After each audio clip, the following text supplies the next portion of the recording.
All right, welcome back to the IMNerd podcast, guys. I'm your host, Freeway, and I'm here with my co-host, Kenny. Mm-hmm. And today we have, honestly, one of the best players in the last several years. This guy is completely taken over Yu-Gi-Oh! If you are competitive in any way, shape, or form in this game, you know exactly who this man is.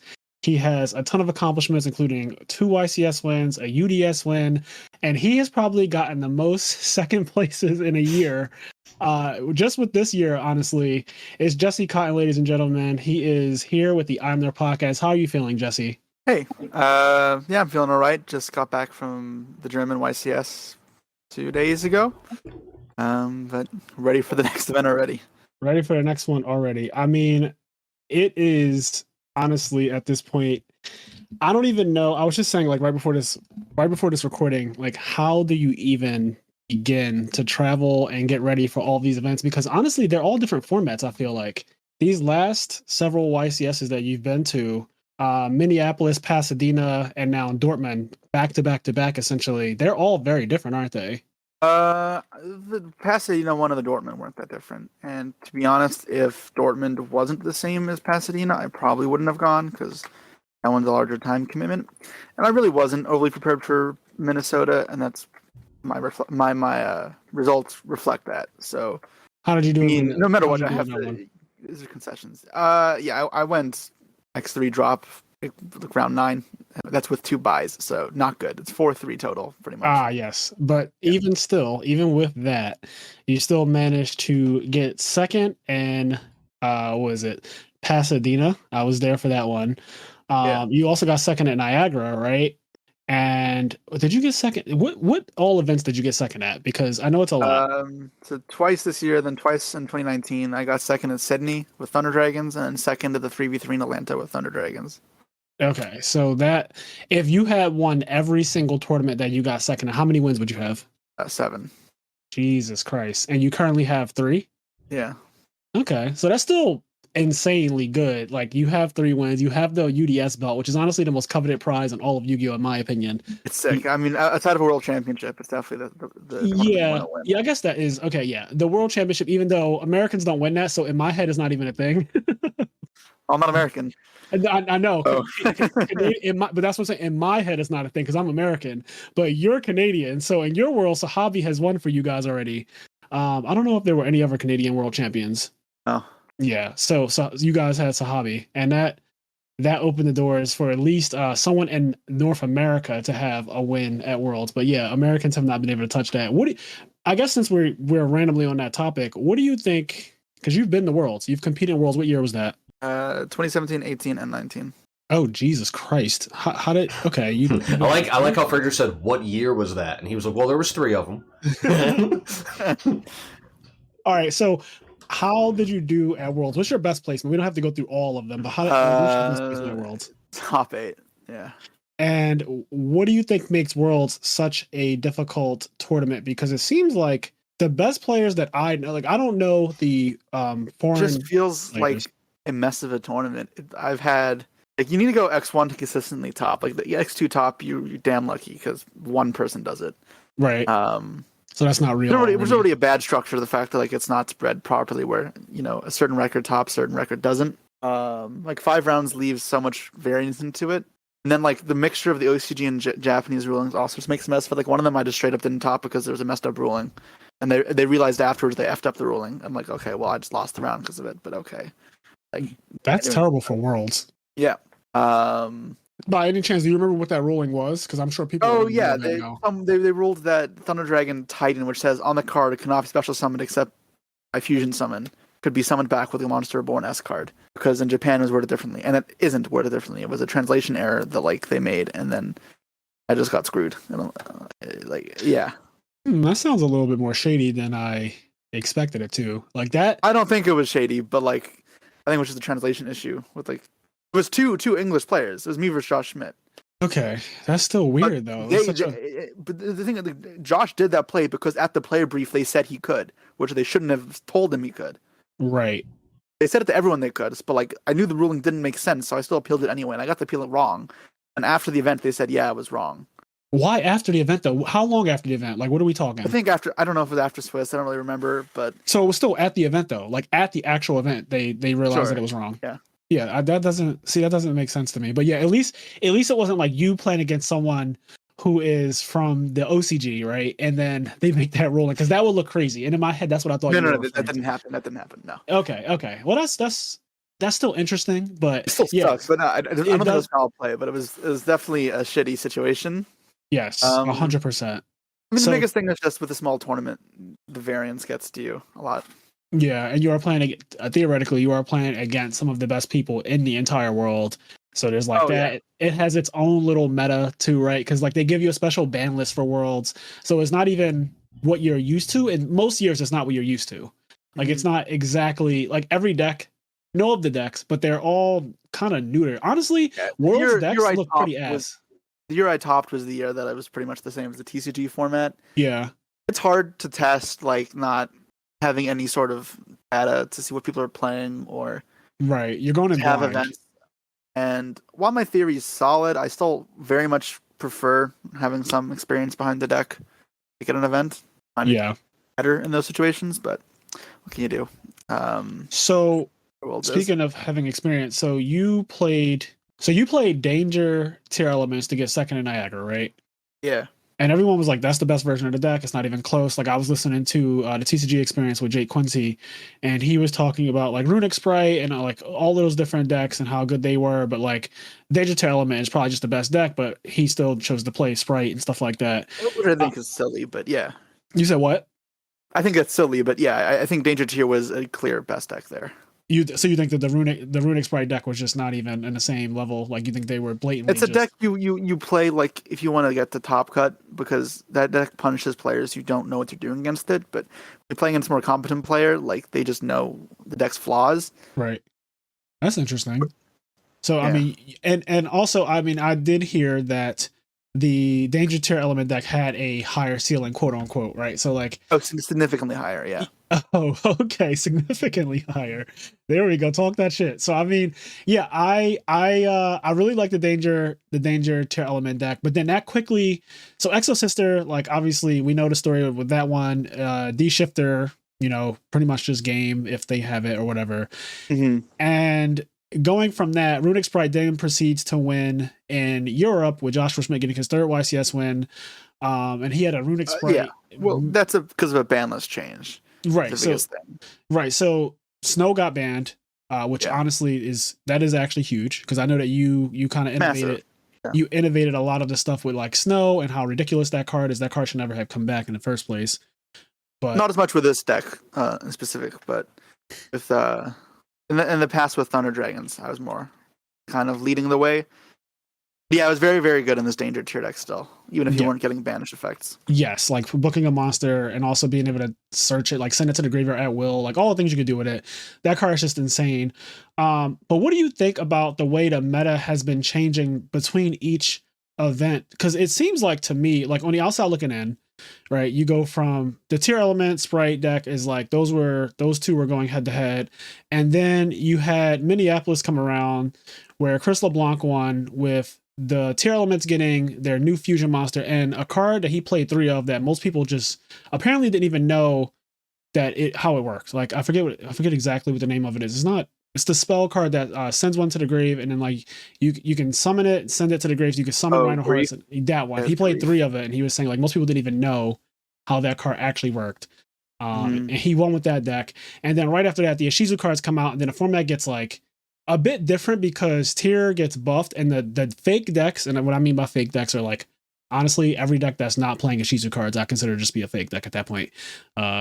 Because literally turn one, if you're playing like Flunderies or something and your shit gets milled, you might be out the game right there. Like it, and if they know Mhm. you're not playing that, you're pretty much out the game. So how do you feel about just having to adapt over and over and over again? Because sure, you missed a top cut when you went X and 3, but then you bounce right back and have been topping like every event since then consistently.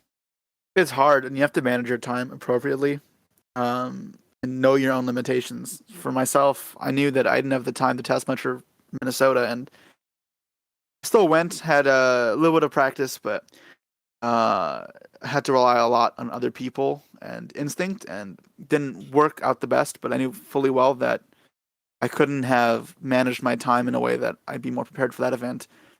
I've sacrificing in other areas of my life, not even just Yu-Gi-Oh events. So I chose to put more effort into the format that would have 2 events, Germany and Pasadena, back to back. Right. And then also fought like isn't over even now. Like there's still Costa Rica for me next weekend. And then who knows how long until this deck gets hit. So it has a lot more and it is a remote potential behind it. Do you play in a remote YCSs too? I'm really enjoying this format, so I might, but I probably wouldn't if I didn't enjoy the format. Okay, so typically you don't really like remote. I mean, I don't really know if many people like them, but yeah. But like this format, how do you feel about the Ishizu stuff since it came out? Do you feel like it warped the game so much that it made it where matches are a bit more controllable? I feel like I already know the answer to this question only because you've been doing so well since it came out that I don't really think that it's a problem for I mean, per se. It's definitely warped the game. Like it's a tier 0 format. That's I guess for sure. It's a pretty healthy one in the sense that the actual mirror itself is pretty solid. There's a lot going on, so you have to be pretty on top of it.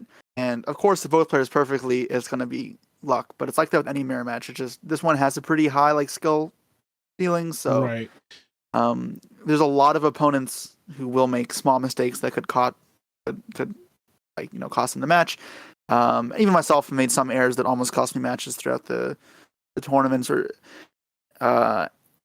Honestly, that's super rewarding and something that I think most players will enjoy at a high level. So yeah, that's kind of how I feel about it right now. I agree with that. When you the thing you said that struck me the most in that was if both players in a tier 0 format, like obviously mirror matches, if they play perfectly, it's a lot more luck based. But the truth is that's rarely the case. So rarely are both players going to play absolutely perfect, turn after turn, interaction after interaction. And the Ishizu tier deck has a lot of interactions, it looks like. There are multiple points where you can drop a bestial monster. You can do you want to use the effect of this guy at all that you just mill? Do you want to mill both players for 5? There are definitely several layers. And like in my match versus Connie, for example, played well. So I couldn't just rely on playing better to get ahead in the game. And my luck didn't pan out. So him playing properly and me just not hitting it as well is a lost game. But overall, there are many even top cut matches where I've had people give away the win just because they make one small mistake. Did you speaking of one small mistake or like things that kind of throw away games? Did you recently watch the top 4 of? Well, you were there, right, at Dortmund Dortmund. I was on the train to Frankfurt because that's where I was flying out of, so I didn't actually watch anything past top 8. Yeah. Okay, well, it was Joshua Schmidt versus the actual winner. And they ended up going into time, and that was a whole big fiasco. And we'll talk about time in a little bit, but apparently people were saying like the match, even though Josh lost in time, there were a lot of misplays in the game, and I did see some from the guy who eventually won. I'm not sure of all of like Josh's misplays, whether they be actual speed of play and things like that. But I think obviously managing your time in Yu-Gi-Oh right now is legitimately a skill in itself because it's a bit scary, but that is very much a thing. Yeah, like you literally have to just be on top of it. But yeah, I mean the interactions with the Ishizu tier deck, like going back and forth, the chain, like just structuring your chain links. Chris LeBlanc was talking to me, honestly, the night before Pasadena started. So Friday night at Pasadena, he was telling me how some people don't even know how the chain links will work when a player like mills and then they mill both people and you have all of your things and the opponent can do their things. But sometimes people don't realize that if you don't declare all your effects and if you let your opponent declare one of theirs, then like you can't declare any of yours after that. So it's like a whole thing with that. And just like, honestly, a lot of ruling things that he was trying to explain that people don't know. I wonder if rulings are playing a big factor in any of the high level matches now. Like, do you find yourself ever having any wins? In high level, no. I don't think I've had any opponents after the first few rounds. Right, but at issue, But in the early rounds, like definitely people don't know exactly how like some cards. It requires a pretty good understanding of the mechanics to Yu-Gi-Oh, especially like chain links and how turn player and ignitions and triggers work. Yeah, the types of effects.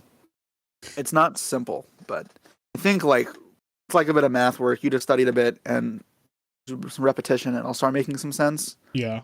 So the players who have put in the time and tried, like, or more dedicated to the game, they'll figure it out, and it shouldn't be an issue after the first few mistakes. how do you prepare for events? Like, what do you do? Do you have, I'm assuming you have a testing group. You could say who's in it or you could choose not to, whatever, but I'm assuming you have some kind of testing group, and then, but there's like multiple layers to testing for events. So there's like the deck building phase. There's also the actual testing phase. There's knowing what to side deck, siding, like time cards, like all, there's a lot that goes into being competitive right now. But what is your process for preparing for a YCS? Unfortunately, I'm pretty sloppy and lazy. I do have testing group, and it's like currently trying out new things as well, like adding more people to try and make up for kind of how bad we've been recently. Just the not finding the time to properly practice to sort everything out, like just being lazy in general. Like, okay, let's not test the side deck until the day of the event type thing. Which just, I mean, we all have other things going on in our lives, so it comes hard for us. And we play so many events that we have to make concessions in some area, and sometimes it's okay, we're not going to fully commit ourselves to the event, and we're going to do some testing, and we won't be we won't be unprepared. We're not going to be like fully prepared. Right. We should be if we at a competitive level. So you're saying that you do play events, and even in a recent couple of months where you feel like you could have done things better had you known what you know. I don't think there's been an event in 3 years where I have felt like I've been fully prepared, to be honest. Okay. That's actually good to hear, only because in my head, I was worried that perhaps the Yu-Gi-Oh players who are competitive right now don't, and I'm not saying this as a dig to you guys, but I was wondering if you guys did have lives outside of Yu-Gi-Oh. Like, and I say that because, you know, you guys are going to literally like every event. There's a lot of them now too, because you guys are going to the foreign ones. It's not just like, if you just went to the US ones, that'd be one thing. I was going to say, like, you were just in Germany and you said you're gearing up to go to Costa Rica next week. This weekend, yeah. Like you're a world warrior. And I wanted to ask, because it sounded like you had a rush. You were, you know, if I understood correctly, basically rushing out of Germany. When you travel to all these places, do you ever get time to like appreciate Germany or Costa Rica or any of the other countries? Yes. I was going to get that actually. Part of the traveling is the social and the travel aspect. So Europe is kind of awful with the way they structure things. They host their events in like suburbs, pretty much like middle of nowhere. It's cheaper. So, like for example, the Milan YCS. I flew to the Milan airport, which I didn't realize was the wrong airport. You're supposed to fly to the Malpensa airport, which is farther away and not actually in Milan. And like it was €140 for me to get to the venue because it was not in Milan. Wow. It was just disgusting. But it was called YCS Milan, right? Yes, and then it's not in Milan, and then like you're at the venue, and the closest food option was an American barbecue, 20-minute walk away. And then after that, it's another 10 minutes into McDonald's. Like, it's not Milan. It's literally emptiness. Right. So whereas in America, you go to Pasadena, there was nothing but restaurants and stores in Pasadena. It depends on the location, because US is still hit or miss. Like Hartford was in downtown Hartford, but it wasn't a good city to pick in terms of doing things. Like Niagara was nice. There's the Niagara Falls. There's the tourist area. Like we were on the strip pretty much. Yeah. Minneapolis. But literally, Europe is the worst of that. London is closer, and it's at a Comic-Con, so there's stuff to do. But like Portland, I've been to the area before. They put it in a spot where there's not much going on. The town's pretty quiet, and things are typically closed and like pretty early, or on Sundays even. So there's not much going on. And so you're basically saying, for that specific trip, like the Germany one, this wasn't the trip to like enjoy the area, because the area wasn't really anything to enjoy. If I was going to do something in Germany, I would have stayed in Frankfurt, where I was flying out of anyways. However, given that it was like right after Pasadena, and then I'm flying to Costa Rica, and I'd had to turn off my TCG Player store, which is my main source of income, for like a week already, I didn't want to have it off for even longer. So I wanted to make that trip as short as possible. I've also like spent maybe a week and a half in Berlin before for an event, so I feel like I had seen a bit of Germany, and obviously that's not a very, very different part of Germany, but I have to pick and choose what I commit to. But yeah, for Costa Rica, I'm flying in on the Wednesday, and then on the Thursday, I've booked a tour already with myself and 3 others. Awesome. We have a tour bus picking us up, driving 3 hours to a volcano in the rainforest. Oh, we're doing hiking, that ziplining, is really cool. hot springs, and then visiting a coffee plantation. and it's a full day excursion. So and that sounds like I'm sorry, did you say coffee really cool plantation? I was waiting for Fraser to say something. It's just because like that, plantation is a strong word. Yeah. I was I know. But I'd really hope that's not in that No, context. I'm obviously joking, but like I don't even know. First of all, I didn't know that was even a thing, like a coffee plantation. That's such a funny. But either way, I know what you mean. No, but that's awesome. So you are, when a time calls for it, you are enjoying yourself when you travel and like sightseeing and going on tours, because that sounds really fun. That sounds like a vacation.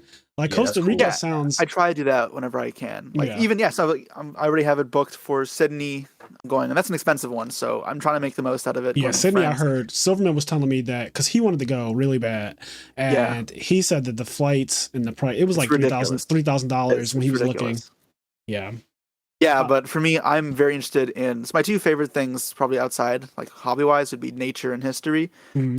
So the nature aspect, I've never been to the Great Barrier Reef before, and when I'm in Sydney, it's a 2-hour plane ride north to like north of Australia to visit it, and for me, that's like, okay, I'm already so close, so just make a trip out of it and go there. Yeah, because how often are you going to be in Australia, right? Yeah. So that's pretty good. And what I was going to say is, so I would say you have a pretty good grip on the format with just being results oriented right now. You seem to know what you're doing well enough. And I don't know if there's any sets coming out before these events that would change anything. So you kind of know what the meta is. Like, obviously it's always slightly evolving, but you know how to play your deck. And you're probably getting better at choosing cards for your deck going forward. But I'm saying all of this to say you don't have to test as much as you did like when the cards first came out, like Pasadena, first event. Yeah. You don't know what people's decks are going to look like. You don't know what's going to be refined and what's not going to be refined. But now I think that by Costa Rica and by Sydney, you'll probably have a really good idea of like, okay, I don't have to like put 10 hours a day into it. Like, how often am I, you know what you're doing. So that does help a bit. I don't know what I'd do if it was the format kept changing very frequently like it was before. Yeah. Because maybe I'd be less invested to go to events because I just don't have time to prepare. Yeah. But then they have the fear of missing out, the FOMO. And that hits me a lot because my friends all travel. And then like that sucks for me. I definitely wouldn't get the results that I do because I feel like a bit of a longer stretch isn't necessary for myself, at least, to kind of figure it out. So do you think you have strong fundamentals? Because it sounds like I know you test, obviously, but you don't test nearly as much as I thought that you did. So now I'm wondering, do you attribute a lot of your Yu-Gi-Oh success to just having really, really good fundamentals of the game itself?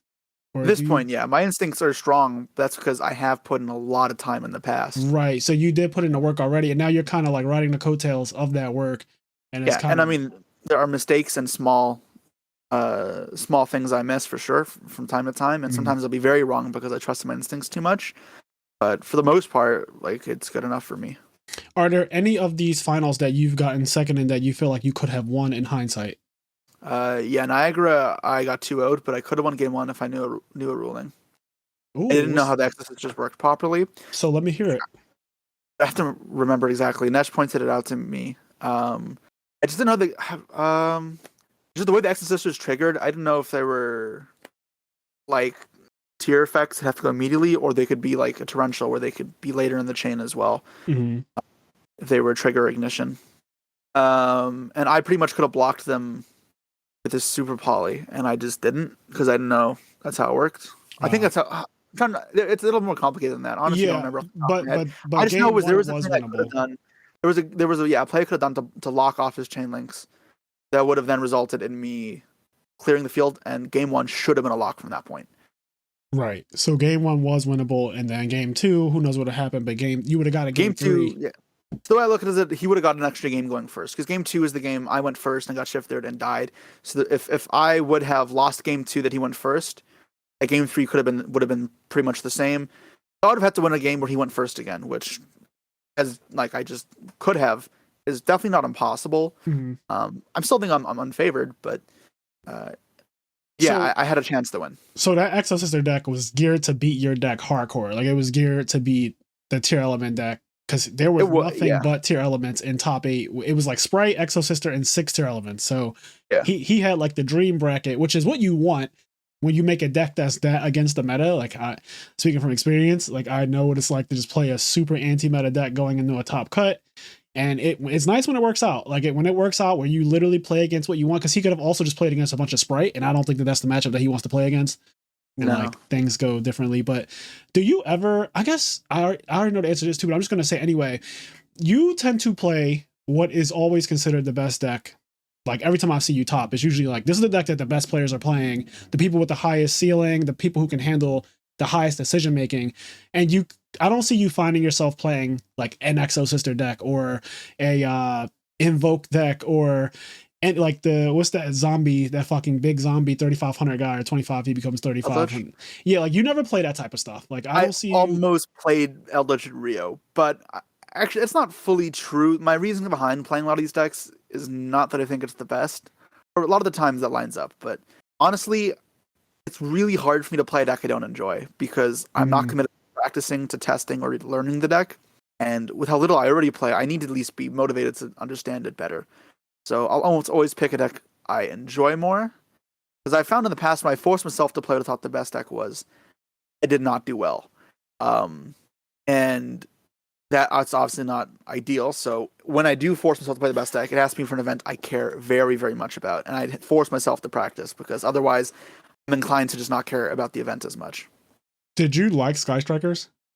No, that's like the exception to my rule was Sky Striker because I cared so much about going to Worlds. Yep, I thought about this. I forced myself nonstop to practice. I do not like that deck. That's why the next day for Nationals, I was locked for Worlds. I didn't give a shit. I was just playing Thunder Dragons. So I was at the Nationals. This is 2019, I believe. I remember watching you play. Yeah, and that's actually what I was referring to was the last deck where I put in perfect effort because the thing I cared about. I unfortunately did not even put in the perfect effort for Worlds. I was so fatigued from Nationals. So that event was I could tell because when I saw you playing Sky Striker and fucking Nationals 2019 in that playoff thing, I was like, this does not seem like a deck that Jesse would play. Like it just seemed weird to me watching you pilot it. Mind you, you're good with it still. And I think that's when you were doing that like weird Utopia thing or some shit. Yeah, Utopia double. Where people were just dying. Like you just like OTK them. And I was at the event. I was just there to chill because it was in Pittsburgh, I believe, I'm in PA, so it's already close to me. My friends were like, hey, we're all gonna go to Pittsburgh for Nationals. You should come even though you don't play. And I came to hang out. But I ended up watching the playoffs and I saw you using that. And I could literally, the only reason why I specifically said how do you like Sky Strikers is because I just felt like in that room watching you play, I was like, this is not the deck that this guy wants to be playing right now, but he is doing it for a very specific goal. And I understand doing that as well. Yeah. Like sometimes as Yu-Gi-Oh players, we have to make those kind of concessions to just, like this is what it is. I'm going to do this. It's always going to be a trade-off at some point. And usually I'll pick what I enjoy most, but what I really care about the event, and a YCS isn't going to be that because I go to so many. When I really care, I will sacrifice some enjoyment because what I really want is the placement. So yeah, I would probably only be for Nationals and Worlds. Or if they ever hold that like grand UDS tournament that I'd really put the effort into again and willing to play a deck I just actively don't enjoy. Oh, the grand UDS tournament. Is that what you said? Yeah, it's just not really what it's called. We don't even know what it's called. No, but I'm saying I know what you meant when you said it. Like it would be all the UDS champions, right, at that tournament. They announced that before COVID, and then they said they'd host it before the UDS belt expires, so within the next 3 or 4 years. So who knows? But yeah, it'll be all the UDS champions. I wanted to bring something up real quick that you said that I find interesting. And it's the concept of you playing decks that you enjoy, that you find really fun, but they also happen to be one of the best decks, right? And it's something that I think is interesting because in a lot of competitive, not always, but yeah, and a lot of competitive things though, or when you talk about games, there's this stigma that comes up where people say like, oh well, I just play for fun. Like how come you guys don't play for fun? Like you take the fun out of it. And I think something a lot of people don't understand is a lot of times the people that are the most competitive, like Kobe Bryant also found basketball fun. Like, yes, that helps a lot. When you, like the reason why, it just so happens that usually the thing that is the best, not all the time, but there's a lot of times the thing that is the best is also the most fun to play because it has the most depth to it. Like, just to bring it to something that you may or may not be familiar with, but like in Melee. Yeah, I'm familiar with Melee. Fox McCloud is the best character in the game, arguably. And some people hate that. And they hate that some people play them, and they say like, "Oh, you're just a tryhard. You're not playing for fun." But what I think people miss is that Fox McCloud's also really fun to play. That's why so many people enjoy playing him and playing in that level. And that's I don't even play like Melee anywhere close to like competitive. But Falco and Fox, definitely my go-to, is the most fun. Yeah, they're really cool. And so that's something I think is cool that you said. It's like a lot of times, not all the time, but a lot of times you happen to be playing a very strong deck or one of the best decks. It's not necessarily because it's the best deck. It just also happens to be the deck that you find the most fun. And that's a concept that I think some people don't really get or understand. Like, competitive people are also playing for fun. That's why you're playing Yu-Gi-Oh! And not poker. Yeah, I mean, I'm not playing this game for the prizes either. Yeah, that's for damn sure. To it. Yeah, that is for damn sure. I'm gonna ask a couple quick fire questions real quick that are just like, I just want to know for me and for the listeners. So, do you know how many tops you have at this point? Yeah, 27. 27 tops. Okay, 27 tops, 3 wins. You've been to the final 7 times. Yeah. Absurd. Okay, that's so like again, we just had Chris LeBlanc on as our last guest, and I was telling him like obviously he's in the conversation for best of all time at this point. He's been doing it for 10 years. 4 YCS wins is fucking absurd. And you are another player who's just like absolutely ridiculous. Like I can't say it enough because I also knew you before you had a YCS win. And the interesting thing, we met just before that. Yes, we met before you had a YCS win. In fact, when you were worlds grinding, like you would stay over my house and like go to the regionals in Philly and stuff like that. And it's just interesting to see your growth as a player. And I'm wondering, like, what happened, or what do you think contributed to your success the most, and like what flipped the switch for you? Because again, I knew you before you ever had a win, but you were able to top events. But then you've become so outrageously dominant and consistent in the last like 5 years. And I'm just wondering if you have something that you can like quantifiably say, like, I realized this, or I started doing this, or like what, because people are trying to understand like what makes Jesse Kotton work, like what makes you such a good player, what makes you such a dominant player. And I don't even know if this is a question that's necessarily answerable, so I hate to put you on a spot like this. It is a very complex question. Yeah. Because I don't know if your work ethic changed, if like you started to care more, if you started to test more, if you got better testing group, like a testing group or like a methodology or something. Like I don't know what it is, but I'm wondering what happened and like where did it start to switch for you, where you feel like, okay, like now I am, like at some point you start to know like I'm the shit, right? Yeah. Like you have to like I know we all like to be humble at times, but at the end of the day, like you are literally one of the best players to ever play Yu-Gi-Oh. So if at all possible, like what would you say kind of contributed? And it doesn't have to be a fully like fledged essay answer, but like what would you say changed for you? I don't know if anything changed. It was over time, right? I've been playing since 05. Oh, Jesus Christ. Gradual. I was 5, yeah. It was a gradual progression of different levels of me just growing up. Like I literally learned how to read by reading Yu-Gi-Oh cards. Yeah. Like my parents encouraged me to play it because I learned basic math skills by playing and like reading skills.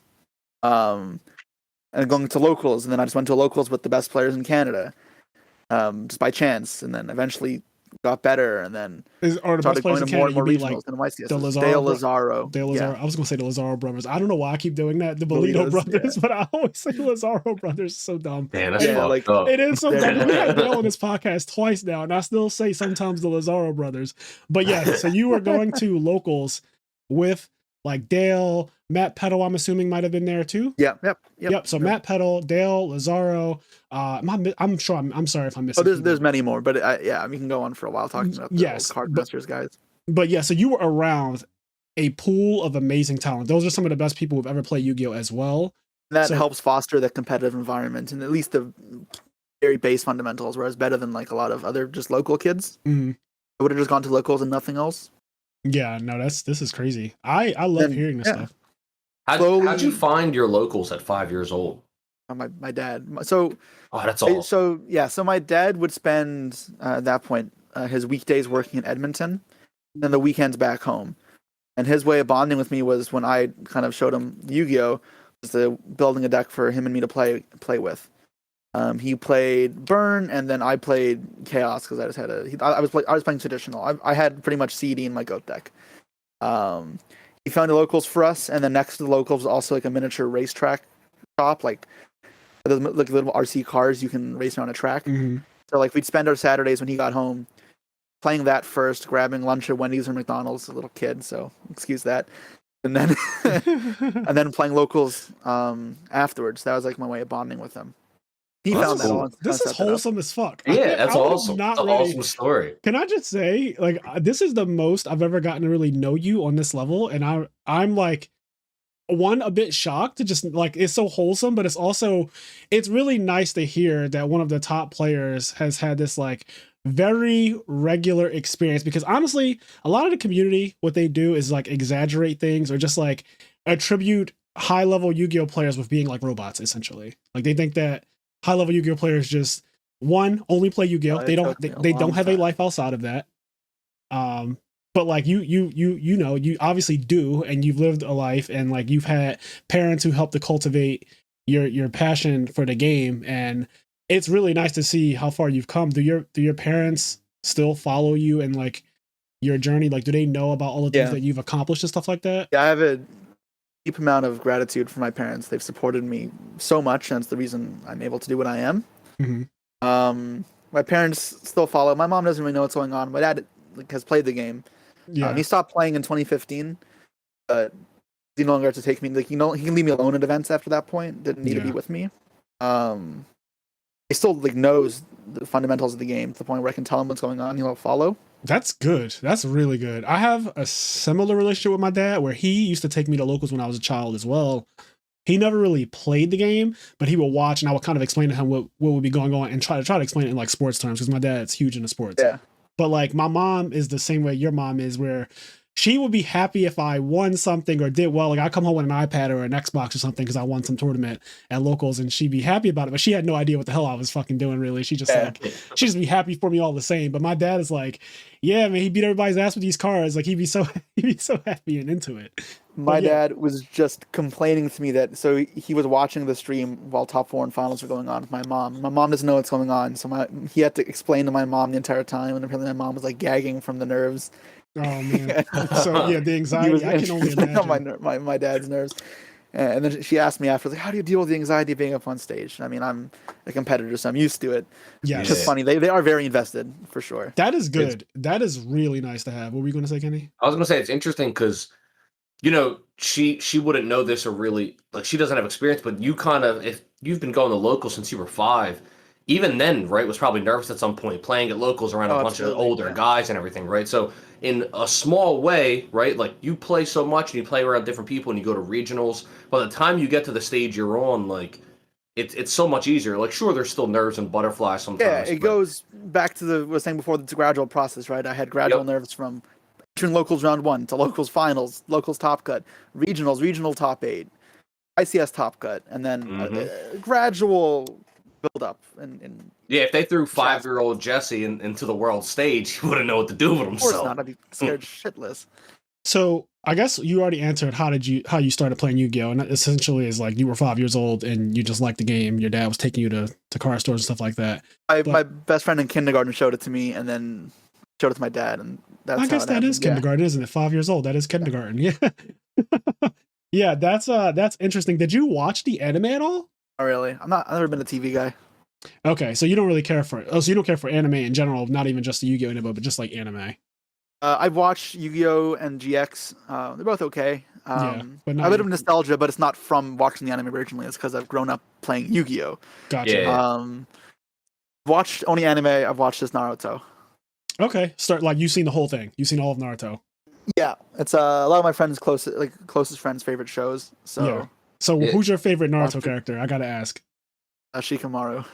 Ah, yes. A fucking course that's fire. Yeah. The smartest person in the show. Just the laziness. Well, like, I'm not lazy, but I'm like, won't do work if I don't have to. So I'm not going to like work for no reason. I'm just gonna chill. I like this I like knowing this about you, that like Shikamaru is the character that you empathize with the most. You see yourself most as like a Shikamaru type, where he's exceptionally intelligent. And I'll work my ass off when I have to. When clearly. I need to, I'll get shit done. That's like what I was gonna say next. That's like one of the other things that got me was when something needs to be done, I'll make sure it gets done. Yeah. Yeah. Okay, I have that same mentality because going through life, like I went to college and I was playing Yu-Gi-Oh at the same time, and managing the two, like going to school, going to university, and also traveling to events every weekend, is hard for sure, to not fail out of school. And also, like, my degree is a pretty tough one to get. Like, accounting is honestly just, I don't even want to get into all the details about that, but it is a very difficult undergrad degree to even get, because you need 128 credits to get I don't know if you remember, I talked to you about that when I was staying at your house the first time, because I was an accounting student. Oh, wow. And did you end up switching from that? It sounds like you did. Did switch to economics. Yeah, I just found it too boring. And honestly, I don't like economics either. I just don't like the math aspects. Yeah, it's not fun. And honestly, in hindsight, and I said this on another episode of the podcast, in hindsight, I would not have majored in accounting if I could go back. Like, if I give any advice to people listening, do not major in accounting.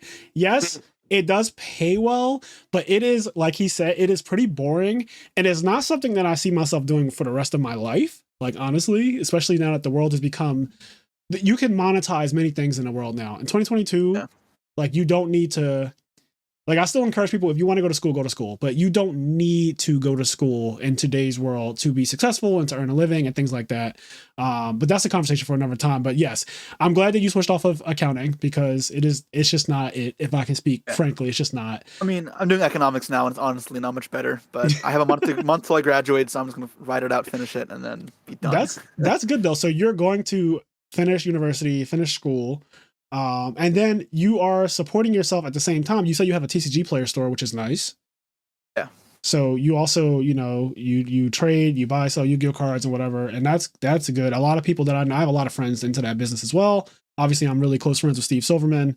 He's one of the biggest people as far as that goes. And I know Joey Chow, so many people, many people. If you're in the Yu-Gi-Oh space, you know people. Yes. You know, everyone who's doing it, George, Furman, there's so many. And I'm glad to see that you guys, some of the best players in the game, are also able to support themselves with the game, which honestly is amazing, because it wasn't always like this. It just wasn't, the money wasn't always there the way it is now. And now you guys are doing shit that we didn't even have at all, like Metafy. How is that? So I recently turned it off, just because when my school semester started to back up again, I wanted to not overload myself. Yes. It's pretty solid. I'm not sure really what else I can say about it. It's a good source of income for me. It's not steady in the sense that it's consistent. I got maybe 20 hours a month off it. For the few months I've done it. And that's great as just a side. Yeah, just something to subsidize. Just a little, a little extra income every month. It's nothing insane, but it's just nice. Right. Yeah. Yeah, because at the end of the day, so the way I see stuff like Metafy. So Metafy, for people, if you don't know, I'm just going to say it anyway. I always have to talk like this. But if you don't know what Metafy is, it's a website where you can go and you can get players like Hani and, Jeff Jones, or people from Duelist Academy, Ryan Levine, all those guys, Jesse Kotton. They can teach you Yu-Gi-Oh! And there's different courses and levels and all types of stuff. And you can choose what tier you want to basically be taught at, and you pay for it based on that and stuff. But what's cool about it is that it's a way for players, like these top players, to monetize their skill and teach people who want to learn. Now, the thing about it is, Jesse's saying he had to turn it off for school, because at the end of the day, if he has a Metafy, right, and it's Jesse Kotton teaching you, that is time out of his day that he has to teach someone. So if it's an hour session, that's an hour out of the day. And to some people, it's it's an hour to do something as easy as Yu-Gi-Oh, but it is still time. And as a person who does, we do this podcast, it takes time to research for the podcast, to put together actual talking points.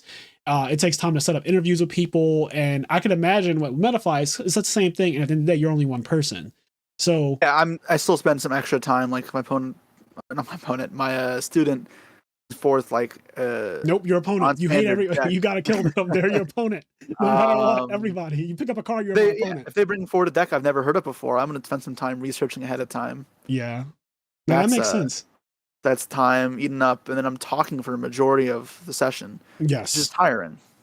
Yeah, you're a teacher at that point. You're literally a teacher. And even though, yes, we love Yu-Gi-Oh! And we can talk about Yu-Gi-Oh! For hours, but it is still a time sink, and you're only one person. And I wish, honestly, the best thing would be, and we will be dead and gone by the time they come out with this, but when we are able to clone ourselves, have multiple assistants or versions of ourselves, that is the most ideal world, because I'm sure, in theory, you could have your Metafy running 24 hours a day if there was another version of you that could just manage that alone. Like people would love to be taught by you constantly if you had enough time to do so. Yeah, but A that's weird when your sci-fi world clones. exists. That's when your For sure. clones rise up against you for like trying to control them and forcing them to do all the menial work, and then your clone kills you. Okay. Oh no. All right. Well, real quick. So I'm going to transition over to questions from our Discord. So there are people who have subscribed to our Patreon, IMNerd podcast on patreon.com.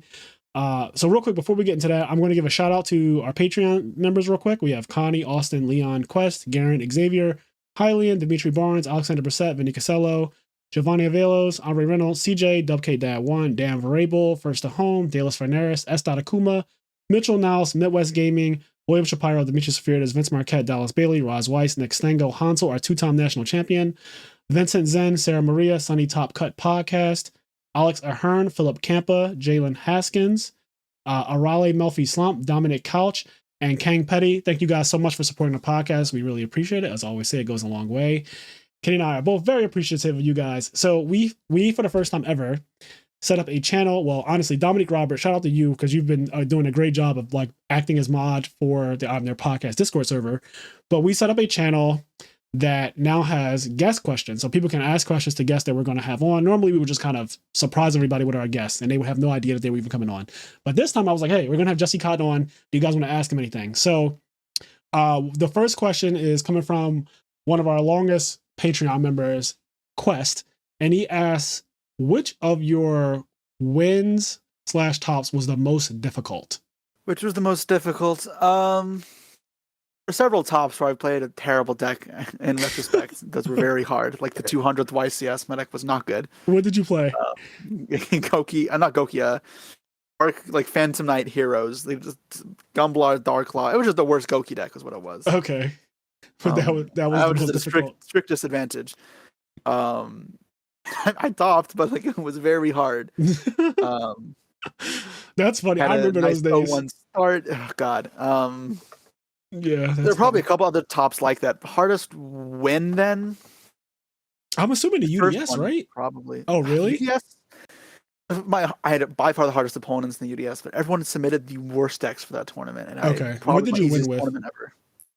The UDS. So the thing is, I swept the two other tournaments I won: the UDS and the YCS, the second YCS. Like I didn't lose a match.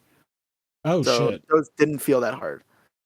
But the first one you said was it actually the nerves were higher. It's my first time traveling outside of North America for an event, our Worlds.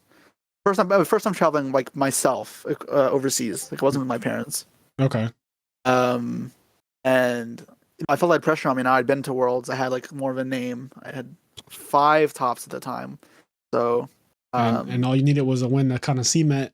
I had a lot more pressure, and then wasn't as confident in my decisions either at the time. Yes. So I went against the mold, and I didn't come up with the idea to go second for spirals.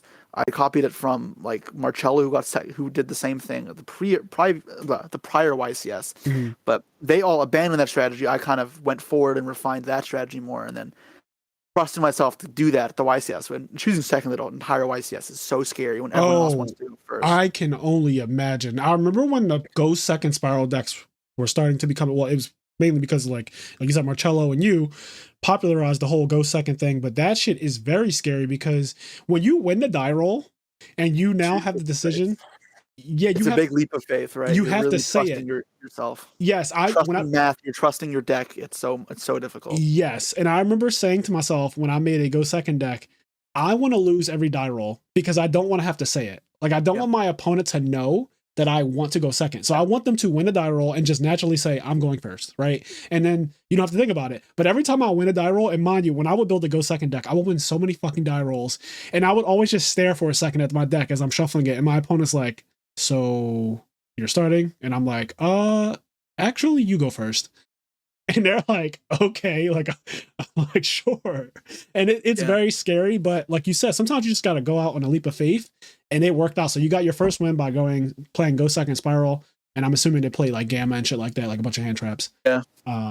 Yeah, good idea. So that's your most difficult. That makes sense. There were a couple other crazy things. They made that as well. Like that was the first Tier 0 format I like properly competed in, going to events. I played only Spirals at event except for 2 other decks. My top 8 feature is really interesting if you watch it. I open up 3 Ghost Reapers in my hand versus one of the only non-spirals I didn't play the whole weekend, so it was against Invoked. Oh my god. And I remember discarding it to get rid of a Decode Talker. And then Resort puts it back in the deck and I draw it for turn again. So I remember drawing my hand was like 2 Resorts and 4 Ghost Reapers. Oh my god. And you ended up winning. Won that game and it was crazy. And then in the finals, it was 3 quick fixes. Like the commentator, and both were live stream. So the future matches, the commentators were joking. Like I can't stop drawing triples, and not good triples. But yeah, so this sounds familiar because I don't know if people remember Billy Break when he won his second time at YCS Columbus 2011. He played against Alistair in the finals. I remember being there, and he opened up triple Reborn Tengu, and I'm pretty sure that was like game 3 at that. But he opened up triple Reborn Tengu, which is one of the worst possible cards you could open up because the Reborn Tengu is mandatory. So if it leaves the field, it has to trigger. Knows. And then, yes, so that's the thing. If it leaves the field, it has to trigger. Your opponent will immediately know once they kill one Reborn Tengu with like a Thunder King or some shit. They'll immediately know when you don't get a second one that you have literally 2 other ones in your hand. So it's like the worst case scenario, that type of card. Like at least some other cards, if you draw a triplicate of, you can kind of like, it's kind of disguised. Your opponent doesn't know. But with Reborn Tango specifically, it is I'd rather draw like triple tour guide or anything else, right? But like that card is fucking terrible to draw 3 of. And he drew 3 of it, but he won. Probably only thing worse is 3 Mali. Like yes, 3 Mali is fucking oh god. But yes, 3 Reborn Tango, and he ended up winning and got his second win back to back. And it's like super iconic moment in Yu-Gi-Oh's history. But yeah, so you also were able to win an event by opening up triplicate of cards throughout the top cut, which is crazy. Especially like Ghost Reaper times 4 is insane. The times 4 is what really got me. I almost thought I didn't draw for turn for a second. I'm like, wait. I'm like, god damn it. Oh my god. This question is a little shady, but I'm gonna ask it anyway on behalf of Hydropump, who submitted it. It says, who is the easiest top level player you ever beat? Like this. I'm not gonna answer this because it's kind of mean. That's what I was. Okay, I'm glad that we're on the same page. I was like, I don't even know how I feel about this question because, like, this is the only thing I could possibly say is someone I was close enough to that they wouldn't mind me. Yes, like they would be like, okay, it's funny, but even still, like I totally understand. If I have to answer, I'll say Furman. Sure, because I know you guys are close and that's fine. But at the end of the day, yeah, this question is low. It was just like shady, but I was like, I'm gonna ask it. But if he doesn't answer this one, it is what it is. Anyways, next one is your theory on having a higher deck count when spreading out bricks. This one comes from Alexander Brissett. So basically, he's just wondering, like, players are going away from 40 cards lately. And I think that you are also one of the players who no longer has been playing 40, right? Like, you've been playing more. I feel like I was one of the people to kind of lead the charge with that. And it's kind of building upon what past players have talked about, like focusing on the math. And it makes sense that at a base level, 40 is the most consistent, so you should play 40. That is the most mathematically correct. But as the game evolves and we put these like engine requirements in our deck, 40 may no longer provide the most consistent deck. So as long as you can rationalize the math on your deck is better at a higher count, then higher count is what makes sense, not 40. Following the actual logic and not just your intuition. So okay, if you're adding 5 more cards in your deck that are all good cards to your deck and not bricks, then the chance of drawing hand traps goes up and the chance of drawing combo pieces goes up. The only thing that goes down, like to make up for that difference, is the chance of bricking. And from that perspective, that makes that choice correct. Interesting. There's other reasons, like other caveats there. One, the cards you're adding have to be of equal quality to the cards in your deck already.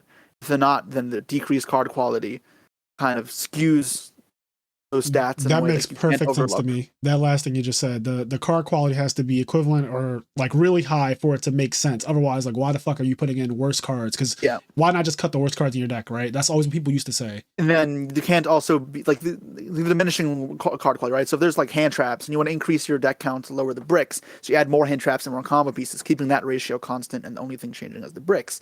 However, if the hand traps you're adding are significantly worse than the ones you already had in your deck, it's not actually fixing the problem. Your hands are just aren't going to actually get better. The inverse can work if your extended you're adding worse. Like if you're adding You need level 5 extenders. You had Cyber Dragon and Solar Windjammer. But now you add Tricky and Quick Draw, which require you to discard. Those are just worse. So you're not actually improving your deck in that sense. And the other thing as well is if the format requires you to like get lucky with non-searchable cards like Soul Charge, Red Reboot, if those were very integral to your deck's success, there's no replacement for those. So you're just straight up decreasing your chance of drawing these bombs by putting more cards in your deck. So there are times where I played 40, and I played 36 for the UDS win with the 3 Into the Voids and the Upstart. You have to in some formats, but in many formats of recent, you have very much, and it has made mathematical sense to go above 40.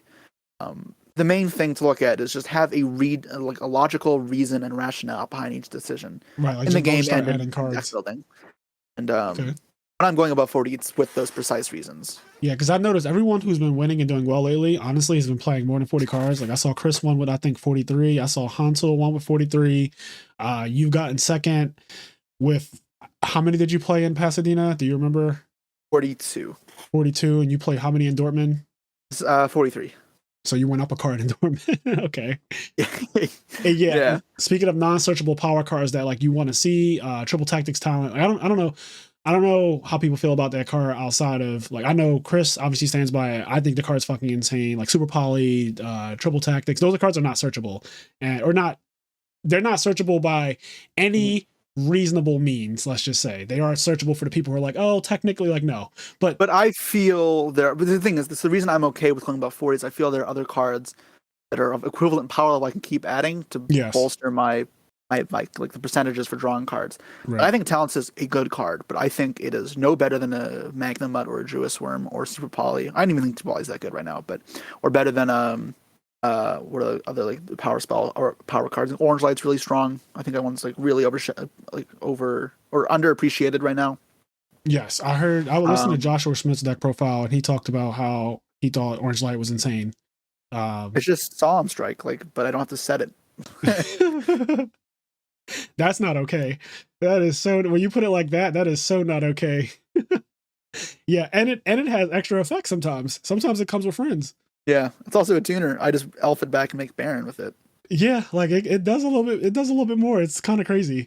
Okay, so that's a fair answer on. I didn't expect to get such a thorough answer on a higher deck count, but that really helps because we have Patrick Hoban on this podcast, and obviously he was the progenitor of like Upstart Goblin and playing 37 cards or less, like getting your deck as small as possible, making it super efficient. But that was a much different time in Yu-Gi-Oh. Yeah, I mean, that makes sense, right? And that's part of where I built my ideas off of was he did it with a reason, not just to have as few cards as possible. Right. And it kind of draws back to how some of my success has happened. One of the other things I didn't mention was I'm just naturally inquisitive. I want to understand how things work.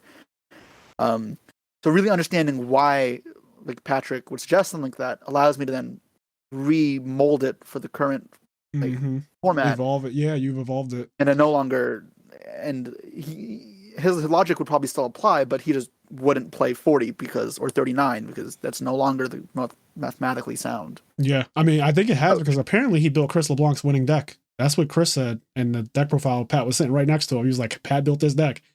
Pat was right there smiling, and that deck was 43 cards. And I was like, wait, what? Pat built that deck? Pat built a 43 card deck? So that it's interesting that like it's not just a few people who are with the mindset that higher decks make sense right now. It's also even older players like Patrick, who again was one of the progenitors of having a really, really small deck, but with reason. So yeah, very thorough answer on that. I appreciate that. Okay. Hydro Pump says, does Jesse have an end goal with Yu-Gi-Oh that he wants to reach? Is it just Ash Ketchum? I want to be the very best that no one ever was. Yeah, I mean, world champion is definitely the end goal. World champion. But, I mean, I wouldn't just stop playing after that. No, of course not. Ash is not. You think the anime? Ash just won world champion like this week. Like Ash Ketchum, who's been fucking. He's probably older than you by now. Ash literally. Ash just won world champion, and I'm pretty sure that Pokemon is not about to end. I don't think Pokemon's coming to an end at all. Well, I heard they're going to switch protagonists. Really? Yeah. Interesting. I mean, it would be cool if they do that, but I need Ash to make a cameo at some point older. Like I would like an older Ash. He needs to be like in the Elite Four and be an insane figurehead in the Pokemon world. He needs to be that. But that would be cool. But yes, Ash is not going to be done with Pokemon, right? So if you win Worlds, it's not like my journey's over. Like I won Worlds. But it is cool that you have a quantifiable goal like that, where it's like, I specifically want to win worlds. Like, I want to be a world champion, because honestly, that is a true goal to aspire to. It's so high, it's so hard to do on top of everything else. Like, it's very hard to do, clearly. Yeah. And yeah, so that's a really good goal. That's a good end goal. Do you have any memorable comebacks? This one is from Omnimitsu Gladiator. Like, any comebacks? I mean, I would honestly say you kind of already answered this with the fucking 4 times cherries in your hand. Like, that had to be a comeback. But if you can think of any other matches where like you were probably not supposed to win, but my match versus Manav to go to Worlds in 2019, the Worlds Points playoff, when we talked about with Utopia Double, where I bricked on the first turn, and then I set up an MST full house combo to wipe out all his back row after you get a strong start, and then top deck and engage to get back in the game, and then Utopia doubled them. Ouch. That one was nice. After game 2, going down game 1 and game 2, also getting a sneak kill with Utopia double, you didn't see coming. That sounds sick. I was probably, so this is 2019, you said, right? Yeah. So I was there for that. Yeah, I remember watching this again, me watching you play a deck that I know for a fact that I was like, this is not the deck that he wants to play for sure, but like, you have a goal in mind, gotta do what you gotta do. But yeah, that sounds fucking nuts. The full house, oh my god, that card's disgusting. That card is so disgusting. Yeah, I was already playing Trap Trick for Metaverse and Sanctum, so I'm like, you know what, versus these back row decks, full house probably goes crazy. So, and it was. I did it versus Cody 2 in top 8 of that tournament. How does it work? It says like target 2 face up and 3 face down. Yeah. So like versus Manav, I went target his multi-roll, my MST, one of his face downs, hit the other 3 face downs. He loses 5 cards, I lose 2. Like, that's the type of swing you need when you're behind. Yes. That is not okay. That's absurd. That sounds amazing. So speaking of Worlds things and stuff like that, Vinny Casello asks, I want to know what the Worlds Point grind was like traveling to all those regionals and such. So it was a bit different for the first. Actually, every year's been different. The first year, it was the points grind was for U.S. and Canada separately. So I wasn't competing with Jeff, Jones, Asala, or Billy, the 3 that kind of went for it that year. Yeah, I was competing with Matt Vandenheuvel. He actually kept very close points to the Americans did. But they still hadn't solved the system either. And I wasn't fully traveling the same way I would in the later years, or I mean specifically the year after. Right. Wasn't that bad. My dad was very supportive. He drove me to regionals that were within a driving distance of 10 hours, which is pretty far, but nothing ridiculous. Yes. So, quick question. If you went to a regional in the United States, did it count for points for you? Yeah, it counted. Oh, wow. Yeah. And there were no region locks there. Even South America counted too. Oh, my God. And quick question on top of that. So you were competing with one other person mainly in Canada. Were only one of you able to qualify? Like, there was only one spot? Only one, yeah. Okay, for you guys had 2 spots and you had 3 people racing. We had 2 people racing for 1 spot. Okay. So that's crazy. That is actually crazy. I just want to say real quick, I want to give a shout out to your dad, because you said your dad would drive you to a regional that was within 10 hours, nothing crazy. I'll share.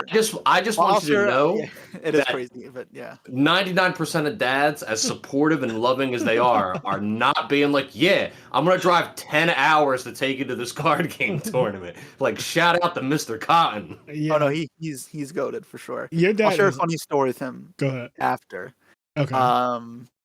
So yeah, the first year wasn't like ridiculous grind, and I'm only saying it like that because the next year is when I got kind of batshit crazy. What changed? My dad was no longer helping me. Like, he helped a little bit, but like sparingly, because I was out of high school now at that point. I just graduated high school, and I was more figuring out for myself. My own financials I had to focus on. I didn't drive and have a car. How I was going to get to regionals now. But also now I fully had control for planning. I wouldn't have to like go on my dad's schedule. Mm-hmm. I fully focused on optimizing points. And now I was competing with the Americans. This year it was 2 people go, and it was US and Canada combined. So I was competing with everyone. So crazy. They combined US and Canada, and then they lowered the amount of slots. Because you said before US had 2 slots and Canada 1. So yeah, it was just 2 spots, and yeah. Wow. So that's when I started doing the crazy stuff. Like, when I met Fraser. I met Fraser just at the start of the season because I just joined PPG. Dale's recommendation. I did stuff like take a bus down to Philly overnight, arrive 8 a.m., play the regionals, sleep overnight on Fraser's couch, and then the next day fly out in 5 a.m. to regional or to Chicago. Then like Marcus Hayden would pick me up from Chicago to drive 2 hours to Wisconsin and play the regional there. That was probably the dumbest one I did.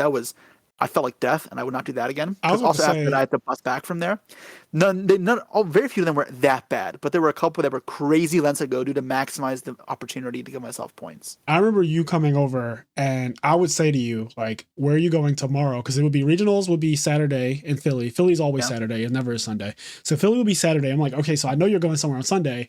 And you would tell me a location, like Wisconsin or whatever. And I'm like, that is fucking crazy. Like the idea that you are standing in front of me right now and you're going to be in Wisconsin tomorrow and you came from Canada, like it was a lot. Like that's what I talk about where I'll do what I need to get done when I have something in mind. Yeah. And that was rough. And honestly, I would not do that again. I've achieved it. And it changed world points again. But that fostered a very unhealthy kind of lifestyle because I was traveling nonstop. It was expensive. And the toll on your body too. It was very, very like tiring. Yeah, like I'm constantly eating out, and I'm also not eating at good places because it's like I'm only time I have is midnight stuff. So it's McDonald's, Denny's type things. Yep.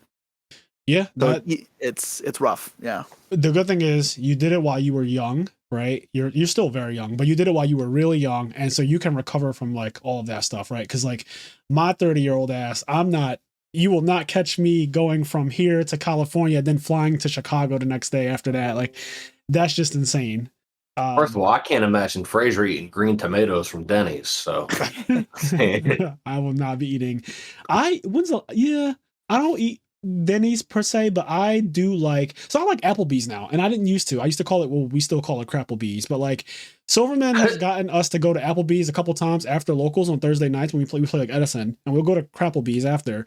And at first I was like, oh my god, why the fuck are we going here? We're too old for this. We shouldn't be eating here. This place is terrible, and it is. But like I found stuff on the menu that I don't mind now. So I will give one shout out to Applebee's. They're very accommodating to people with allergies. They're actually one of the restaurants that like kind of do it the best. I don't have any allergies. I just know this from family. Okay, I'm about to say, because I don't have any food allergies either, but I don't mind Applebee's because they have the lava cake, like the molten cake or whatever. I get that shit every time. And they also have the meal I get, and it never has failed me, is the sizzling chicken and shrimp. Really, really good. But yeah, I know what it's like to just eat terrible for a long time, and the toll it takes on you, and also like sleeping on couches and all that stuff. Like it's a lot, but it's a young man's game. Like that regionals grind was a young man's game, and it's a story that you will have forever. And you were also successful in doing it, right? You went 3 years in a row. Yeah. Yeah. Well, the third year they changed it, and it's kind of the same way it is now, where it's top 16 and then you play for the spot. So I kind of talked about playing Manov in that playoff. Yeah. And top 16 points is so much more attainable that you don't need to grind.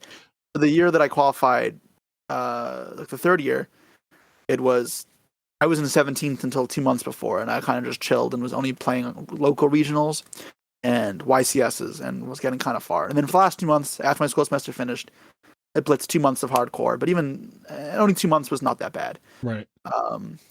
And I did more than I had to. I ended up in like 6th. Yeah. So you basically saying you overshot it a little bit, but you just wanted to be sure you locked it in. I was going to be safe. Yeah. Yes. Like I book ahead of time as well, so I had already committed. Right. That makes sense. So I like the idea of that. So you think that the new way, the top 16 way, is the most healthy, right? I wish that it wasn't single elim for the actual tournament they play at nationals. Considering we have the whole day, I wish they just did double elim. That would be perfect. Oh, that sounds so good.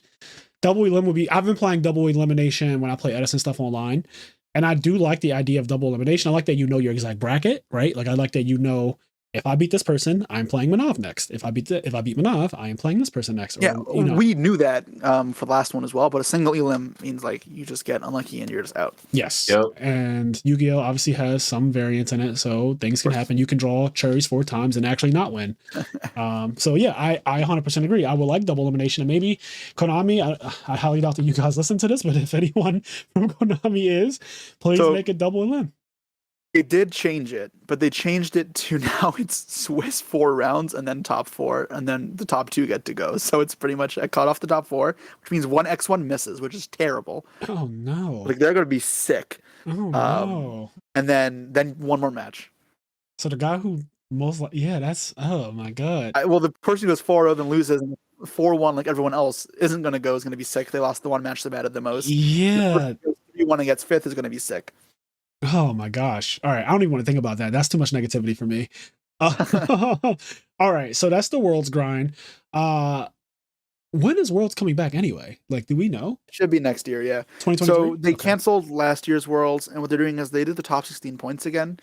But they're going to do, instead of 32 players, I think, so 16 that already qualified from the previous season, and now there's a new season going on now, and they'll combine those. So probably be 32 now, 32 players Swiss, top 8, I guess. I don't know. They haven't fully fleshed it out. Okay. Well, good luck on that.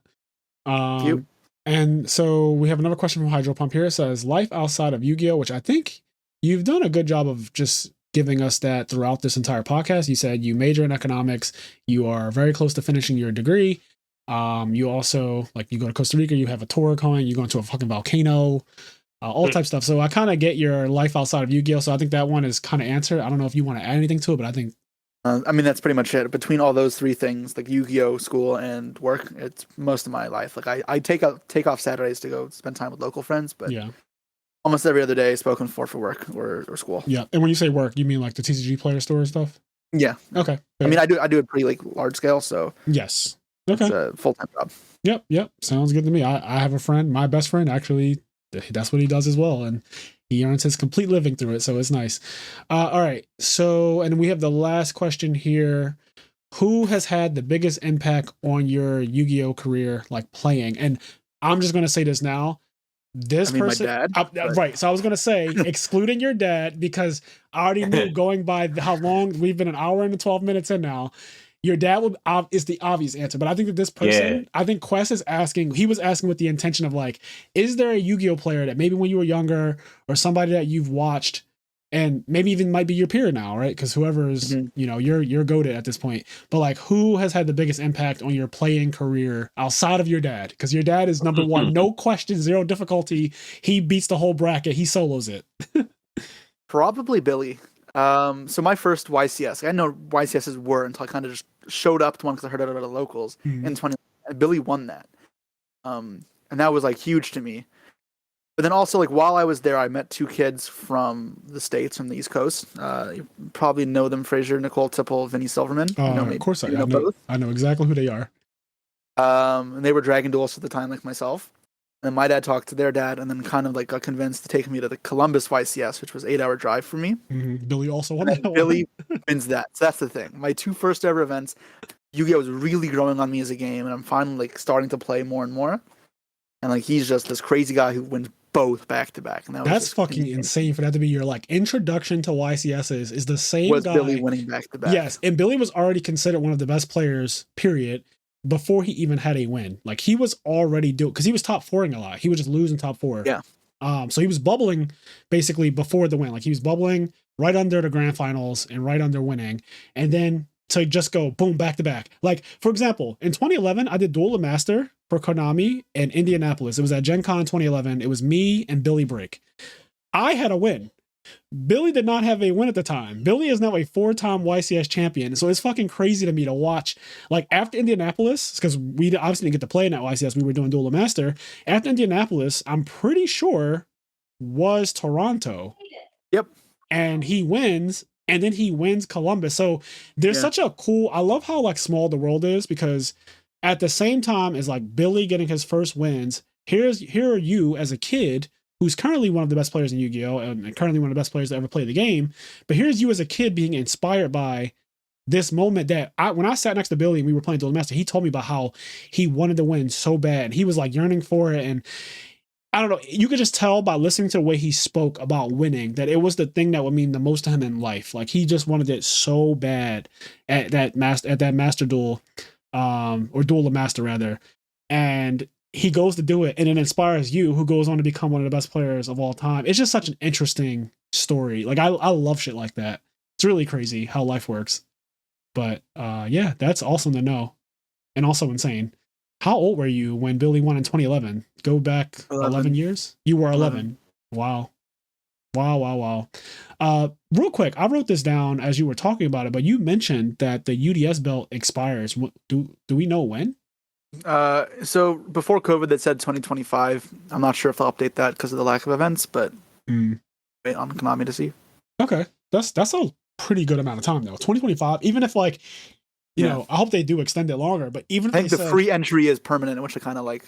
Oh, that doesn't change. Yeah. Oh wow, that's nuts. Free entry for in perpetuity is crazy. Do they still do the thing where they don't give you the packs though? No, they give me the packs still. Or regionals they don't, but at the YCSs they do. Okay, I just want to say, Konami, stop being cheap. Give everybody who has UDS belt, if they go to regionals, give them the packs. Like it's not, they will not. It's on the TO. That's why. Oh, okay. Fair. It says up to the TO's discretion, and I'm not going to force the TOs to give it to me. Often remind them you don't have to do it, and they're like, okay, that's cool though. I like honestly, that they will give it to me unless I remind them. Yes, so that is cool though. That it is a thing that if you do grind, at least you get your 5 packs. You might pack a Starlight. A Starlight could literally pay for something. Trip, yeah. So that's pretty legit. I don't really think I have much else to ask you. I think that this is honestly, as far as information goes, this is easily one of our best Yu-Gi-Oh guests we've ever had. Like, and I just fully did not expect you to have so much to say on every question, but you're really informative, really well knowledgeable, and it makes sense considering, just your prestige, prestigiousness in this game. Been in the game for 17 years. Yep. You've been in it as long as me, which is crazy because I am much older than you. I'm not going to say exactly how much older than you, but I am much older than you. And so the fact that when you said 05, I just started thinking to myself, like, holy shit, I was playing in 05. Like, granted, I was terrible in 05, but like, I played in 05. Better than me. Yes, probably, but like, not even guaranteed though. Honestly, like, not even guaranteed. I was awful in 05. So, yeah, this is really wholesome, and just hearing about your dad and just how much of a support system you had and everything. I did say I had a story. You did about my dad. There. So my dad almost topped YCS Providence, the one that Chris won. LeBlanc, that's his first win. He 2012 X2 going into round 11 of the YCS. Mm-hmm. My dad's favorite decks are Chainburn and Lightsworn. Oh god, he likes pissing off his opponent. Oh no, I have another story I want to talk about him, but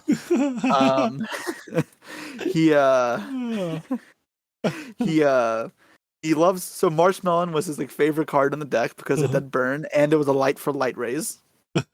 And I told him to take it out of his deck, and he said okay, and then without telling me, put it back in his deck before the YCS. I didn't know it was in his deck, and I see him playing with it, and he goes 6-0, starts off hot. That's insane, by the way. For your dad to be fucking 6-0 is crazy. He doesn't know what any of the cards does. He knows what his cards do, and that's it. He doesn't care. Okay. Which is going to be his detriment. He gets the last round in the game 3 situation. His opponent has 2 Girgan X in the field and a Fortress. That's it. No cards in field. Other cards in field, no cards in hand. That is 3 Lightsworns in grave, a Jane in hand, which would be the 4th name, a JD, and a Marshmelon. He can crash Jane, summon JD, blow up the field, win the game, he tops. Or he can set his favorite card face down and pass. Ah, yes. Which he does. He sets his favorite card face down, and his opponent searches with Girgan X twice, makes Path Imperative, flips it up, and kills him. Wow, and it was 100% game if he just crashed Jane. Well, he puts the opponent top decking into a JD. Right, which is really, really hard, especially with Yugioh. Yes, for all intents and purposes, that is usually going to be game. Now, Yugioh X, does he recur stuff if he dies? I forget. It does, but JD is not once per turn, so it doesn't matter. Oh, he puts it on the field. He doesn't put it in your hand. So yes, it brings back the MK1. Yeah. Okay. Also, yeah, that's insane. So your dad could have actually. He says he spared me the embarrassment of him topping before me. That's what his excuse is. Yo, that is actually kind of a fire thing because honestly, low key, he might be obviously he's joking. No, he definitely did not realize. But... Yes, but imagine if low key your dad was that nuts that he knew I could top this right now, and he just goes, "I'll set Marshmelon and pass," and he just smiles at you, and, as you are looking and I was rooting for him. I got visibly upset when my dad did it, and he looked at me and was very confused. Oh man, this sounds like some anime shit, by the way. This sounds crazy. It sounds like Gon's dad or something from Hunter x Hunter. Okay, so your dad could have topped. You at the time had no tops, right? Oh, I was 12. I had no. I was. Okay. I went 2-3 that tournament. I just want to make sure because some people start really early, like Austin Coleman. I think he won nationals at 11. So I wasn't that crazy. No, my first top was 2015. Okay, just wanted to make sure that I knew. Oh, 2015. Okay, I was still playing at the time. Was it BA? Yeah. Ah, yes, I knew. I was around for your first top. Okay, your first top is BA. What exact is Beatrice out at that time or no? No, it was the 2015. I lost to Drell in top 16 of the WCQ. Okay, top 16 of the WCQ. So 2015. Yeah, it was the year. Tennessee, National Tennessee. Yeah, Nashville. Yep, I was there. That was the worst nationals I've ever done in my life. I think I went 2-3. I had topped 4 straight. So from 2011, 2012, 2013, 2014, I topped every single one of those. And 2015, I showed up with Necrolls, Genlock Necrolls. I think Genlock was still legal. I showed up with Genlock Necrolls. Me and McCabe had this idea that we were going to do double Genlock, I think, or some weird shit. Like we were playing, I forget what we were doing, but we were doing some crazy shit as we often do. And everyone at that tournament had their deck so anti Necros that round 1 I played a guy and he's just like Summon Thunder King, set 3 back row, go draw phase, flip Mistake, flip anti-spell, flip Imperial Iron Wall. And I literally looked at him and said, holy shit, why did you flip Mistake? And I was like, I get that your deck is like super anti my deck, but why did you have to go this hard? He was like, I just hate your deck so much. And I was like, holy, like every round I played was miserable. I've never seen anything like it. Yeah, so my 150th was with Necros, so I switched to BA, and that's helped me a lot. Yeah, clearly. So yeah, you had a similar experience where people were just I didn't play around. I 3 rounds in a row, I just didn't play a card, and I'm like, I'm sick of this. Yep, same thing happened to me. I went 2 and 3, and honestly, the 2 rounds that I won, one was actually Roy St. Clair, God rest his soul. And he's playing Satellar Knight, which was the fairest deck I played the entire day because everyone else just flooded me out. At least he was like summoned the Neb set 4, and I was like, okay. Even that deck, what they were doing, like at least in Chicago a couple months before that, they're going like Evolve Chain, send Spell Canceller, or like Christia, and then call the Haunted it back. Yes, or Dragon Souls, Oasis. Yeah. Yeah, it was not, that Nationals was so miserable. I only beat 2 people. I got destroyed by 3 people. One of the guys, I'm pretty sure he's from Baltimore. I've beaten him for like 10 years before that. Like every time we ever played in a regional or any event, I've destroyed him every time. And he finally got a win on me. And I remember him like breaking down into prayer after I beat him, taking a picture of the slip. It was fucking insane. But anyways, thank you so much, Jesse, for joining us on the IMNerd podcast. I really appreciate you coming on. Honestly, I did not expect this to be as insane as it was. This is probably honestly like top 2, and it's not number 2 for me. So yeah, I really enjoyed this interview a lot, and I wish you much success in the future. I hope that you get more finals and more wins and everything. That I want you to win worlds. I want you to do it all, man. I want you to do it all. I'm a fan of Mr. Kotton. Mr. Kotton's the man. You mean his dad? He just came home. He's prepping the barbecue, doing a family barbecue tonight. A bit. Nice. That's awesome. Yeah, your dad's awesome, man. But yeah, good luck. If you want to give a shout out to anything, if you have any like social medias or your Metafy or anything you want to give a shout out to, feel free to do so. Sure. So a shout out to my sponsor, Luxury Gaming. They help me a lot with affording travel, and that's really all I can ask for as a competitive player. Yep. If you want to follow me, you can check out my Twitter. It's just my name. I post tournament updates in there if you want to follow how I'm doing at the tournaments and you're not seeing my name on the stream. As well as I do a lot of collabs with Team Samurai X1 for his YouTube channel, and I'll talk about that on Twitter there as well.